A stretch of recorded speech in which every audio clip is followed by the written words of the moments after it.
புழு சட்டை மாறன் சில நிமிடங்கள் தான் வந்து அவருடைய விமர்சனமே இருக்கும். ஆனால் வந்து ஏறக்குறைய வந்து பார்த்தீங்கன்னா ஒரு 90% சரியாக தான் இருக்கும்.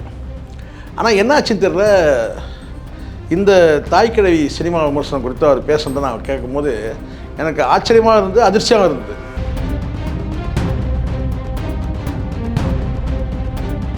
இப்போ இந்த இடத்துல வந்து அவர் விமர்சனங்கள் பாதி சரிதான்.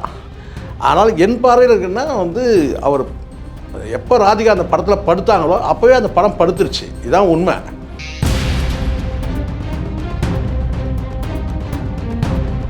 ஆனால் அதை தாண்டி இவர் சொன்னார் பாருங்க ஒரு வார்த்தை, அதுதான் எனக்கு ரொம்ப தூக்கி வாரி போட்டுச்சு. என்னென்னா, எல்லா பெண்களும் இந்த படத்தை பார்க்கணும். அவங்க கடைசியாக சொல்லக்கூடிய அறிவுரையெல்லாம் ரொம்ப நல்லா இருக்குது. என்ன அறிவுரை சொல்கிறாங்க? காசை சேமிக்கணும் தான், ஆனால் வட்டிக்கு வாங்கி சேமிக்கக்கூடாது.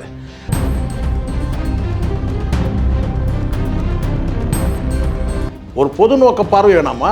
மனசாட்சி இருக்கா ப்ளூ சட்டை மாறனுக்கு? நான் கேட்குறேன், நியாயமாக பேசுங்க.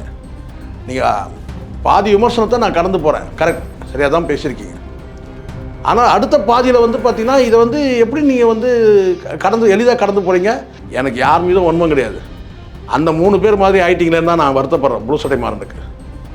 அவனுக்கு தான் வந்து எச்ச பசங்க 3 பேரும் உட்காந்துக்கிட்டு சினிமாவில் வந்து பார்த்தீங்கன்னா அவனுங்க பேசுனதே நான் பார்த்தேன். அவனுங்களே மென்ஷன் பண்ணுறானுங்க அந்த ஒரு பாயிண்ட்டை.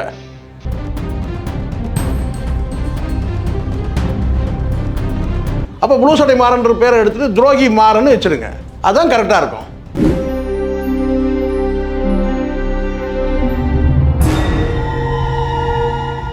ஆடுகளம் சினிமா நேயர்களுக்கு என் அன்பான வணக்கம். இன்றைக்கி வந்து நம்ம சினிமா விமர்சனம் பண்ணக்கூடிய சில நபர்கள் குறித்து பேச போகிறோம். குறிப்பாக நான் இந்த காணொலியில் நான் என்ன பேச போகிறேன்னா, ப்ளூ சட்டை மாறன் அவருடைய எல்லாருமே பார்த்துருப்பீங்க. அவருடைய விமர்சனங்கள் வந்து பெரும்பாலும் சரியாக தான் இருக்கும், அது பாரபட்சமாக இருக்காது. மிக சில நிமிடங்கள் தான் வந்து அவருடைய விமர்சனமே இருக்கும். ஆனால் வந்து ஏறக்குறைய வந்து பார்த்தீங்கன்னா ஒரு 90% சரியாக தான் இருக்கும். ஆனால் என்ன ஆச்சுன்னு தெரியல, இந்த தாய்க்கிழவி சினிமா விமர்சனம் குறித்து அவர் பேசுனதை நான் கேட்கும்போது எனக்கு ஆச்சரியமாக இருந்தது, அதிர்ச்சியாக இருந்தது. என்னென்னா, பாதி விமர்சனம் வந்து சரியாக தான் இருந்தது. அப்படியே இன்டர்வலுக்கு அப்புறம் எப்பவுமே 2ஆக பிரிச்சுப்பார். இன்டர்வலுக்கு முன்னாடியும் இன்டர்வலுக்கு பின்னாடியும் பிரிச்சுப்பார். ஃபஸ்ட் ஹாஃபு செகண்ட் ஹாஃப்னு. ஃபஸ்ட் ஹாஃப் வரைக்கும் அவர் விமர்சனம் பண்ணது சரியாக தான் இருந்தது. செகண்ட் ஹாஃபுக்கு பிறகு வந்து அவர் விமர்சனம் பண்ணது நான் பார்க்கும்போது ரொம்ப அதிர்ச்சியாக இருந்தது. என்னென்னா, முழுக்க இந்த படத்தில் ராதிகாவுடைய ரோல் வந்து அவங்களுடைய நடிப்பே வந்து பார்த்திங்கன்னா, நீங்கள் மேக்கப்லாம் வந்து கடுமையான மேக்கப் தான், நான் இல்லைன்னு சொல்ல. அவங்களுக்கு நடிக்கிறதுக்கு வழங்கப்பட்ட நேரம் ரொம்ப குறைவு. பெரிய ஒரு லெஜெண்டு ராதிகா வந்து நடிப்பில் வந்து பார்த்திங்கன்னா வந்து ஒரு ராட்சசின்னு சொல்ல முடியும், அரக்கின்னு சொல்ல முடியும். அந்த அளவுக்கு வந்து நடிக்கிறதுக்கு வந்து பார்த்திங்கன்னா வந்து போதுமான அளவுக்கு வந்து நீங்கள் வாய்ப்பு கொடுத்தீங்கன்னா எந்த லெவலுக்கும் இறங்கி அடிக்கக்கூடியவங்க தான் ராதிகா. அவங்கள நம்ம வந்து இங்கே குறை சொல்லணுன்ற நோக்கம் கிடையாது. அதுவும் குறிப்பாக இந்த படத்துலேயும் நான் சொல்கிறேன், அவங்களுக்கு அந்த மேக்கப் வழங்கப்பட்டதெல்லாம் கூட இவர் ப்ளூ சட்டை மாறன் வந்து ஏதோ பெயிண்ட் அடித்தாங்க, அதெல்லாம் மேக்கப்பில் வந்து பார்த்திங்கன்னா பல விஷயங்கள் பயன்படுத்துவாங்க, அது ஒரு பொருட்டு கிடையாது. ஆனால் அந்த மேக்கப்பை போட்டு என்ன நடித்தாங்கன்றது தான் முக்கியம். இப்போ இந்த இடத்துல வந்து அவர் விமர்சனங்கள் பாதி சரிதான். ஆனால் என் பார்வையில் இருக்குன்னா வந்து அவர் எப்போ ராதிகா அந்த படத்தில் படுத்தாங்களோ அப்போவே அந்த படம் படுத்துருச்சு, இதுதான் உண்மை. ஆனால் அதுக்கு பிறகு செகண்ட் ஹாஃபில் வந்து இவர் பேசக்கூடியதெல்லாம் கேட்டிங்கன்னா நிறைய விஷயங்கள் வந்து ரொம்ப பார்ஷியாலிட்டியாக பேசுகிற மாதிரி இருக்குது. என்னென்னா, அதில் நிறைய கருத்தெல்லாம் சொல்லியிருக்கிறாங்க அப்படின்னு சொல்கிறாரு. அது என்ன கருத்துன்னு எனக்கு ஒன்றும் புரியவே இல்லை. இந்த குறிப்பிட்ட சில விஷயங்கள்லாம் சொல்லி இது நல்லாவே பண்ணியிருக்காங்க, அது நல்லாவே பண்ணியிருக்காங்க, யாராவது சொல்லியிருப்பாங்க போல இருக்குது, எங்களுக்கு கொஞ்சம் நல்லா பேசுங்க சார் அப்படின்னு சொல்லி யாராவது ஃபோன் பண்ணி கெஞ்சிருப்பாங்கன்னு நினைக்கிறேன். அதனால் அப்படி பேசுகிறாரா எனக்கு தெரியல. ஆனால் இதில் வந்து எந்த கருத்துமே வந்து ஒட்டவே இல்லை இந்த படத்தில். குறிப்பாக இந்த படத்தில் நடிக்கிற ராதிகா அவர்கள் வந்து, ராதிகாவோட ரோலே என்னென்னா, அந்த பவுனுத்தாயின்ற அந்த கேரக்டரை வந்து வட்டிக்கு வாங்குகிற ஒரு பெண்மணி, வட்டிக்கு வாங்குகிற ஒரு பாட்டி. அவங்க அதுவும் எப்படின்னு கேட்டிங்கன்னா, சின்ன குழந்தைகிட்ட இருக்கிற 2 ரூபாயை கூட பிடுங்கிட்டு போகிற மாதிரி என்ன வந்து ஒரு கடுமையான வந்து ஒரு வட்டி வாங்குகிற ஒரு பெண்ணாக தான் வந்து அவங்க நடிக்கிறாங்க, ஒரு பாட்டியாக நடிக்கிறாங்க. ஊரே அலறக்கூடிய ஒரு பெண், எப்போ சாவாங்கன்னு எதிர்பார்க்குற ஒரு ஊரே எதிர்பார்க்குது.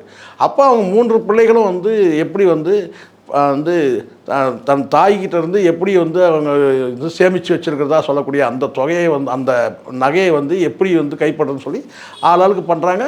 அதெல்லாம் பெருசாக சுவாரஸ்யமே கிடையாது, அது வேறு விஷயம்.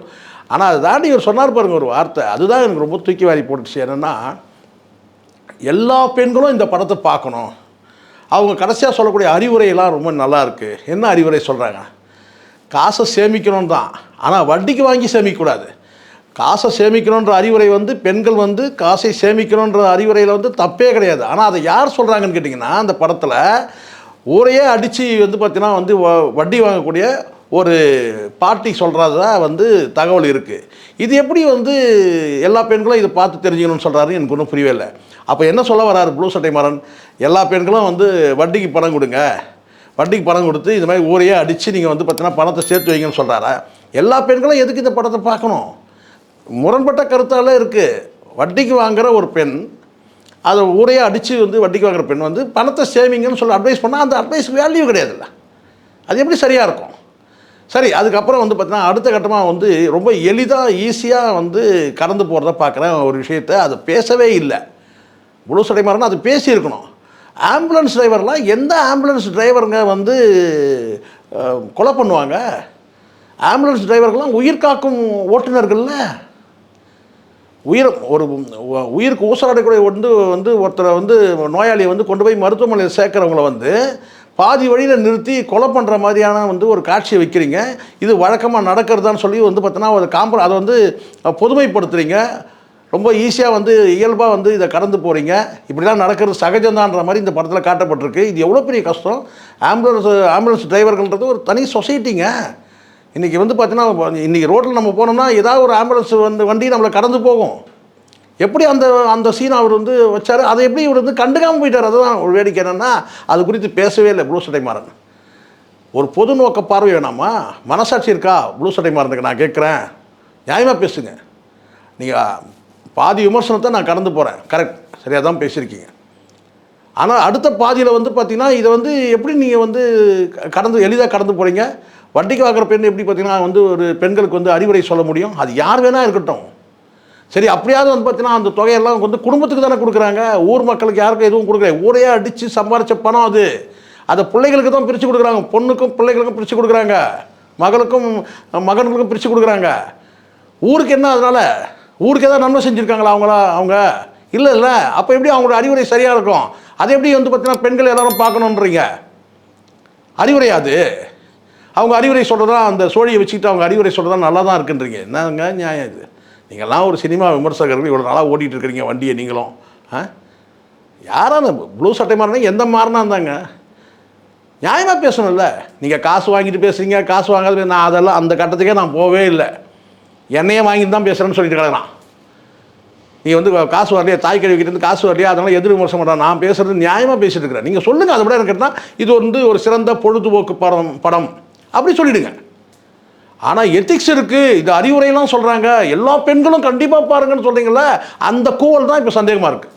அது என்ன கூவல்? எல்லா பெண்களும் பாருங்கன்றது. ஆம்புலன்ஸ் டிரைவர்கள் வந்து பார்த்தீங்கன்னா அந்த வார்த்தையே வரலையே ப்ளூ சட்டை மாறன்ட்டு. அது எவ்வளோ பெரிய விஷயம். அந்த படத்தில் வந்து பார்த்தீங்கன்னா முக்கியமான பஞ்சே அதுதான். அந்த படத்தில் பெற்றோர் வந்து பார்த்தீங்கன்னா வந்து வென்டிலேஷன் வச்சுருக்கிற பெற்றோரை வந்து பார்த்தீங்கன்னா தன் பிள்ளைகளும் பேர பிள்ளைகளும் வந்து எங்கள் வந்து பாட்டியை சாகடிச்சிருங்க, இல்லை எங்கள் அம்மாவை சாகடிச்சிருங்கன்னு சொல்லி ஆம்புலன்ஸ் டிரைவர்கிட்ட சொல்லி அந்த ஆம்புலன்ஸ் டிரைவர் வந்து அந்த வென்டிலேஷன் எடுக்கிற மாதிரி காட்சி. இது எவ்வளோ பெரிய தப்பு. இது எப்படி வந்து ப்ளூ சட்டை மாறன் வந்து கடந்து போயிட்டார்? மனசாட்சி வேணாமா ப்ளூ சட்டை மாறனுக்கு? எனக்கு யார் மீதும் ஒன்றும் கிடையாது. அந்த 3 பேர் மாதிரி ஆயிட்டிங்களேன்னு தான் நான் வருத்தப்படுறேன் ப்ளூ சட்டை மாறனுக்கு. அவனுக்கு தான் வந்து எச்ச பசங்க 3 பேரை உட்காந்துக்கிட்டு சினிமாவில் வந்து பார்த்தீங்கன்னா அவனுங்க பேசுனதே நான் பார்த்தேன். அவனுங்களே மென்ஷன் பண்ணுறானுங்க அந்த ஒரு பாயிண்ட்டை. அவங்களோட போய் நீங்கள் உங்களை நான் என்ன சொல்கிறது? அவங்களை ஒப்பிடவே கூடாது. விலை பேச்சுறது ஊருக்கே தெரியும். அவனுங்க மென்ஷன் பண்ணுறானுங்க அந்த ஆம்புலன்ஸ் மேட்டரை. நீங்கள் எப்படி கடந்து போகிறீங்க? ஒரு வரி கூட இல்லை எனக்கு. மற்றது கூட நான் கடந்து போகிறேன். ஆம்புலன்ஸ் டிரைவர்கள் உயிர் காக்கும் மருத்துவர் எங்கேயோ எவனோ ஒருத்தர் செஞ்சால் அப்படி கூட எங்கள் செய்தி இல்லையே. இது வரைக்கும் கூட ஏதாவது ஒரு பத்திரிகையில் எங்கேயாவது வந்திருக்கா? ஆம்புலன்ஸ் டிரைவர்கள் வந்து வென்டிலேஷன் எடுத்து இந்த மாதிரி வந்து பார்த்தீங்கன்னா வந்து வயதானவங்கள சாகடிச்சிடறாங்க, எங்கேயா செய்தியாவது வந்திருக்கா? முற்றிலுமாக நடக்காத ஒரு விஷயம் வந்து பார்த்தீங்கன்னா வந்து இதை வந்து அதில் மென்ஷன் பண்ணியிருக்கு, அவர் காட்சியை வைக்கப்பட்டா அதை பற்றி ப்ளூ சட்டை மாறன் பேசாத இருக்கிறது எப்படி? அது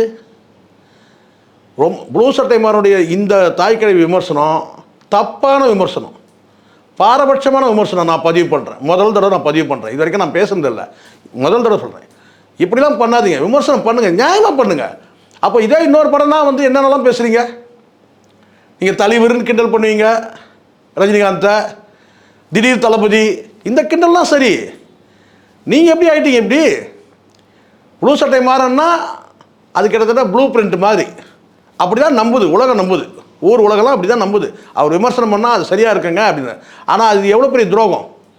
அப்போ ப்ளூ சட்டை மாறன்ற பேரை எடுத்துகிட்டு துரோகி மாறன்னு வச்சுருங்க, அதுதான் கரெக்டாக இருக்கும். நம்பிக்கை துரோகம் தானே இது. ப்ளூ சட்டை மாற விமர்சனம்னா சரியாக இருக்குங்க. ஆனால் இது எப்படி? இந்த ஆம்புலன்ஸ் டிரைவர்கள்லாம் அப்போ நீங்கள் ஒத்துக்கிறீங்களா? அம்மா அந்த ஆம்புலன்ஸ் டிரைவர்லாம் அப்படி தான் பண்ணுறானுன்னு சொல்லுவீங்களா? நீங்கள் தப்பு இல்லை, நியாயமாக பேசணும் சார். நன்றி, வணக்கம்.